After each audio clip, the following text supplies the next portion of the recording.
Armies this is why with BTS. ரீசெண்டாக ஆரம் வந்து ஒரு லைவ்ல வந்து பிடிஎஸ் குரூப் வந்து டிஸ்பேண்ட் ஆக போகுது அப்படின்னு சொல்லிட்டு இருந்தார் இல்லையா?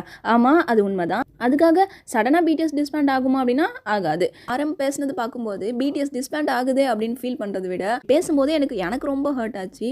ஏன்னா ஆரம் வந்து இவ்வளோ கஷ்டப்பட்டுருக்காங்களே அப்படின்னு சொல்லிட்டு ரொம்பவே ஃபீல் பண்ணியிருந்தாரு. ஆர்மீஸ், நீங்கள் யோசிச்சு பார்த்துருக்கீங்களா? நானும் நிறைய டைம் யோசிப்பேன், ஏன் இவங்க கான்செர்ட் எல்லாமே தனித்தனியாக பண்ணுறாங்க, குரூப்பாக தானே இருந்தாங்க, ஏன் இப்போ பிரிஞ்சுட்டு வராங்க அப்படின்னு சொல்லிட்டு பிடிஎஸ் பார்க்க ஸ்டார்ட் பண்ணும்போது யோசிச்சிருக்கேன். இவங்க எப்படி இவ்வளோ ஜாலியாக இருக்காங்க, இவ்வளோ ஒன்றா இருக்காங்க, இவங்களுக்குள்ளே எந்த சண்டையும் வராதா, எந்த போட்டி பொறாமையும் இருக்காதா அப்படின்னு சொல்லிட்டு. ஆனால் இப்போது அந்த மாதிரி தான் நடந்துகிட்ருக்கு பிடிஎஸ் குரூப்புக்குள்ளவே.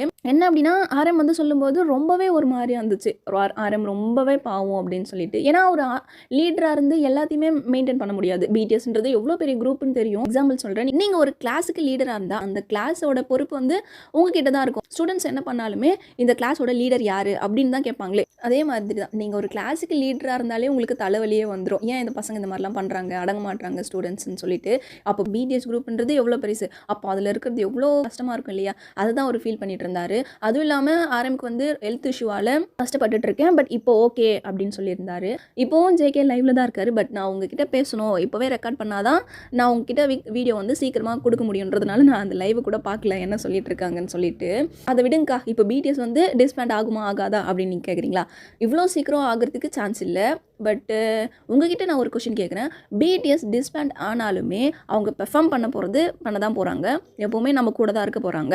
அதனால் பிடிஎஸ் டிஸ்பேண்ட் ஆகுது அப்படின்னு சொல்லிட்டு அழுவாதீங்க, ஓவராக டென்ஸ்ட் ஆகாதீங்க.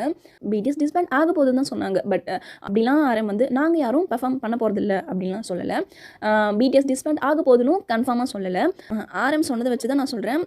கண்டிப்பாக இப்போ டிஸ்பேண்ட் ஆகாது. பிடிஎஸ் குரூப்பாக சேர்ந்து பெர்ஃபார்மன்ஸ் பண்ணலை. ஃபர்ஸ்ட் இருந்தால் மாதிரி இப்போ வந்து பிடிஎஸ் குரூப் வந்து ஒன்றா சேர்ந்து பெர்ஃபார்மன்ஸ் பண்ணலை.